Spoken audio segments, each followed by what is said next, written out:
Olá, sou Maria Clara Batista Vieira Lula, aluna do IFC 4. A diarreia aguda, embora seja uma doença autolimitada, pode desencadear, em algumas crianças, desidratação grave, sendo a consequência de uma perda aumentada de água e eletrólitos nas fezes líquidas quando não corrigida adequadamente. A desidratação grave é corrigida com soluções intravenosas. A solução mais frequentemente utilizada para esse propósito é o soro fisiológico a 0,9%. Temos como alternativa ao soro fisiológico as soluções balanceadas, como exemplo o Ringer lactato e o plasma light. Entretanto, as diretrizes disponíveis fornecem recomendações conflitantes. Não está claro se o soro fisiológico ou os fluidos balanceados são mais eficazes para reidratar crianças com desidratação grave devido à diarreia. Por isso, vamos analisar a seguinte revisão sistemática.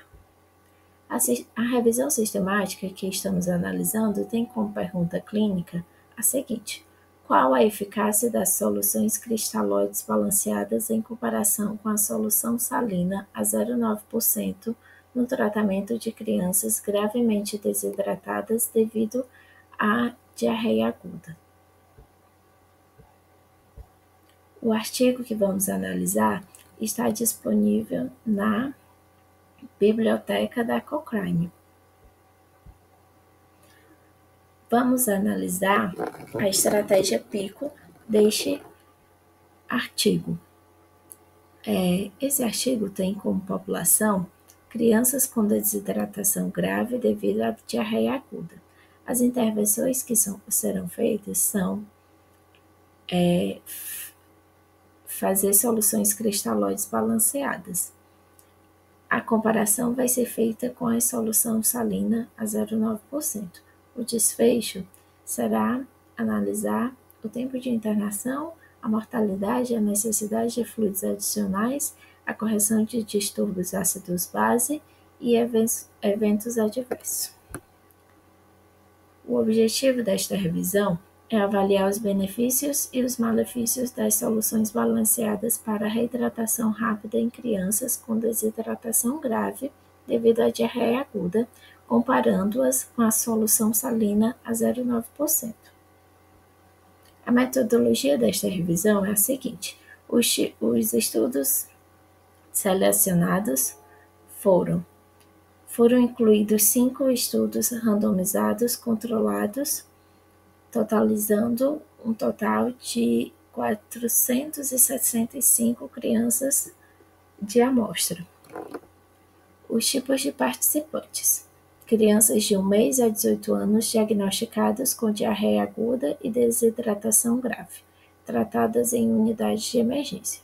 Os tipos de intervenção: soluções balanceadas versus soluções salinas a 0,9%. Os resultados primários: o tempo de internação, houve uma redução no tempo de internação dos pacientes que utilizaram a solução balanceada. A mortalidade não se sabe ao certo, o efeito pelos dados analisados é um efeito incerto. Em relação à correção de parâmetros bioquímicos, houve a melhora do pH sanguíneo e do bicarbonato a partir do uso da solução balanceada. O método de busca foram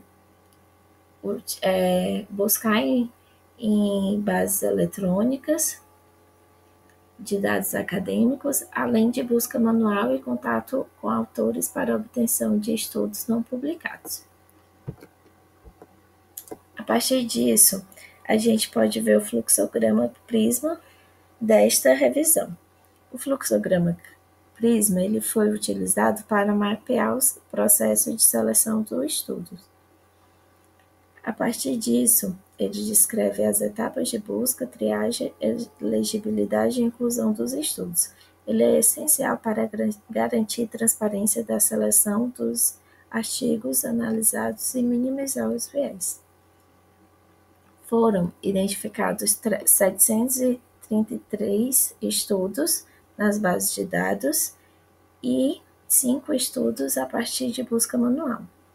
Após a remoção dos registros duplicados, que foram um total de 644, restaram 20 arquivos estudos únicos para uma triagem inicial.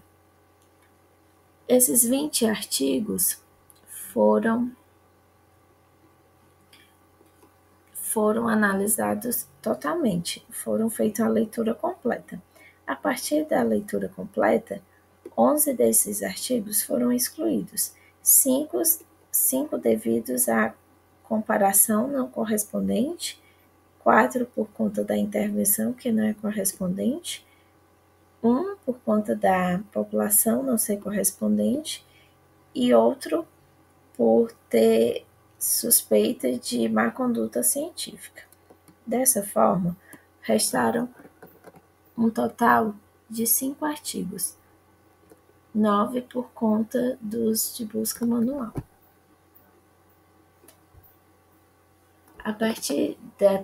Após a triagem a seleção dos artigos que vamos analisar, vamos fazer uma análise de viés. A análise de viés, ela é feita a partir de uma análise, é construída uma figura. Essa figura representa um sumário dessa avaliação de risco.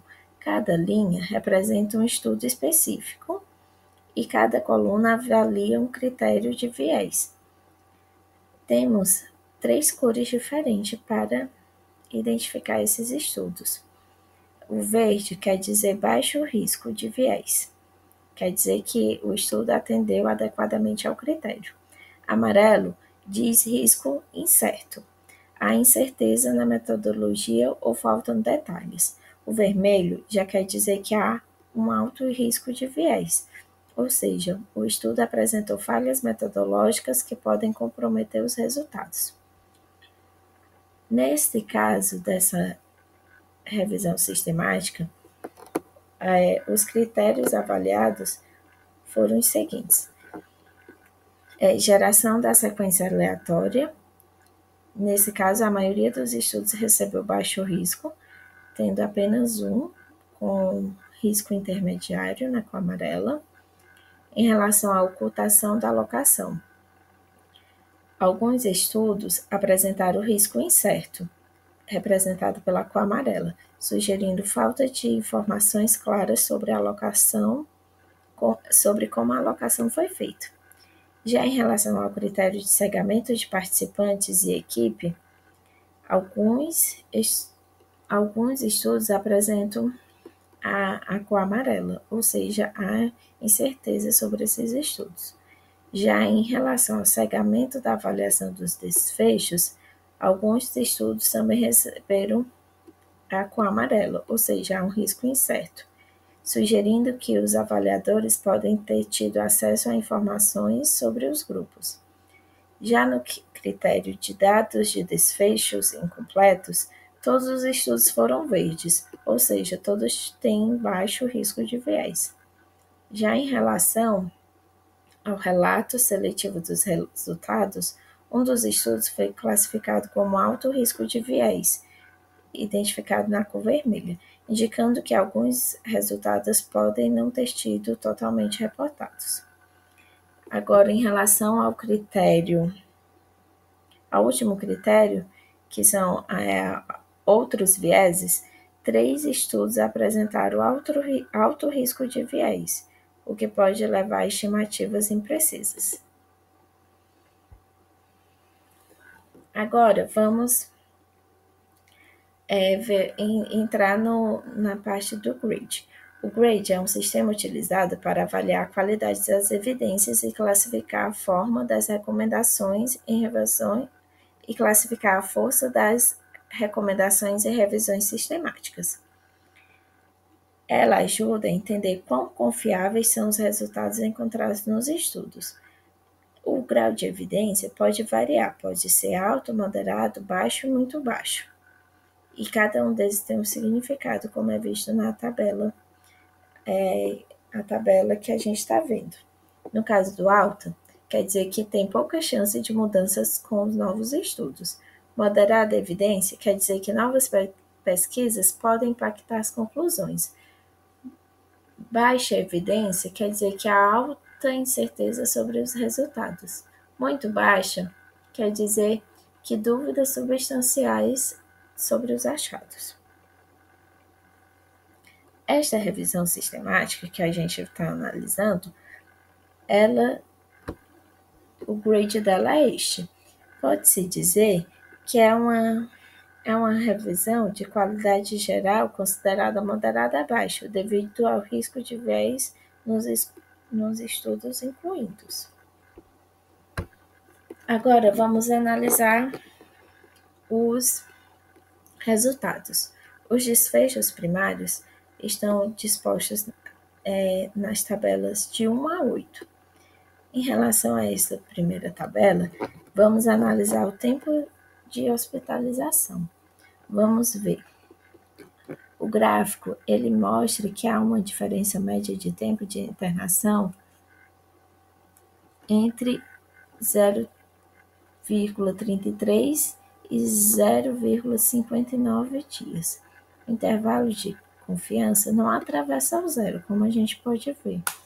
Ele está entre menos 0,6 e menos 0,10, sugerindo que as soluções balanceadas reduzem o tempo de internação em comparação ao soro fisiológico.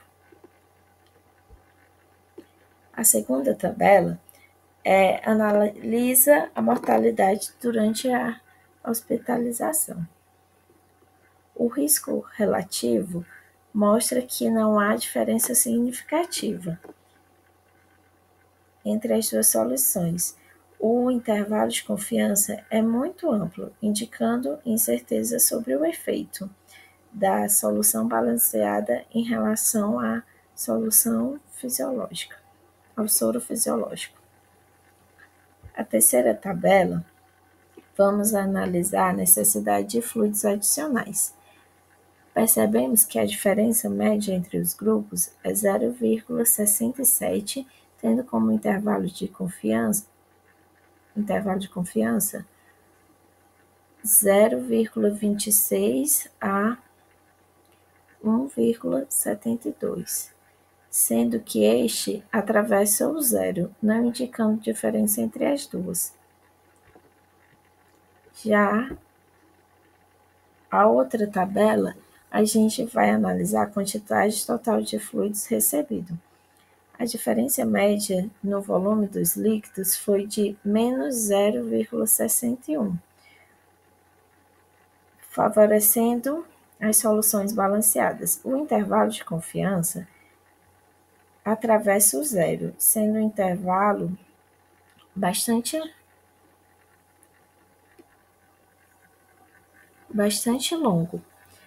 Ele é de menos 7,33 a 2,13, o que sugere que as soluções balanceadas não reduzem o volume total de líquidos administrados.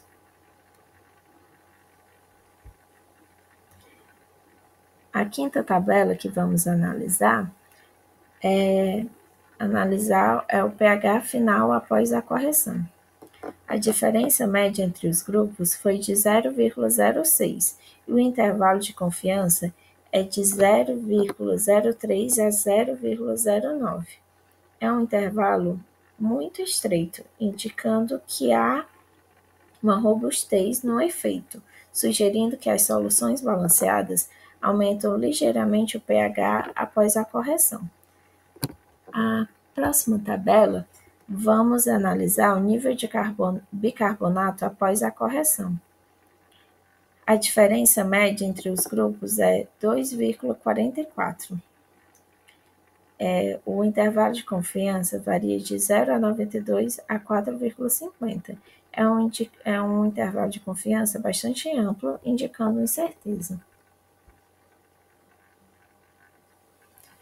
A próxima tabela é a tabela que analisa a mudança no nível de sódio após a correção. A diferença média entre os grupos é de menos 0,70.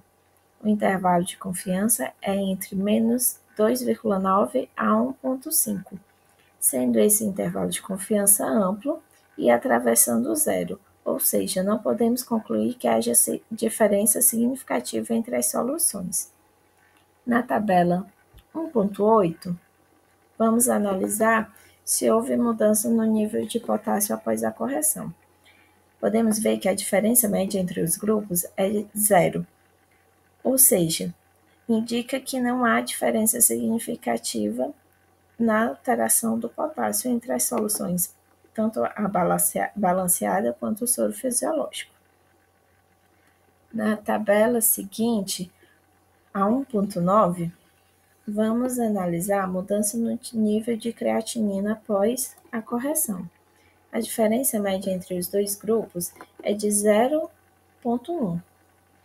E o intervalo de confiança vai de menos 0,09 a 0,29. O intervalo de confiança vai atravessar o zero, então não podemos ter certeza se há diferença entre as amostras.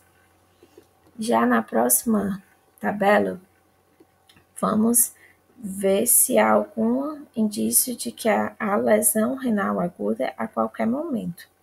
O risco relativo é de 1,17 e o intervalo de confiança fica entre 0,44 a 3,11. Vemos que o intervalo de confiança atravessa 1. Podemos dizer, então, que não há como dizer que há uma diferença significativa no risco de lesão renal aguda entre as soluções balanceada e soro fisiológico. A seguinte tabela, vamos analisar os efeitos adversos, que no caso vai ser a hiponatremia. O gráfico vai mostrar que o risco relativo para a hiponatremia tem um valor de 1,41. O intervalo de confiança está entre 0,96 e 2,07. O intervalo não inclui o zero. Então, quer dizer que pode-se ter uma diferença significativa entre as duas soluções, favorecendo a solução balanceada. Ademais, vamos ver os eventos, a última tabela que vamos ver os eventos adversos no caso da hipocalemia. O gráfico vai apresentar um risco relativo de 0,54 e o intervalo de confiança está entre 0,31 a 0,96. Isso quer dizer que o intervalo de confiança é estreito, indicando que pode haver diferença significativa entre as soluções. Diante de tudo que foi analisado, a gente faz algumas considerações finais. Esta revisão sistemática é bem estruturada e segue a metodologia da Cochrane, garantindo o rigor científico. A inclusão de estudos de qualidade variável limita algumas conclusões, especialmente para os desfechos menos frequentes, como mortalidade. No entanto, a evidência sugere benefícios clínicos das soluções balanceadas na redução do tempo de internação e na correção metabólica. O estudo poderia ter sido fortalecido com mais ensaios clínicos de maior escala e com menor risco de viés.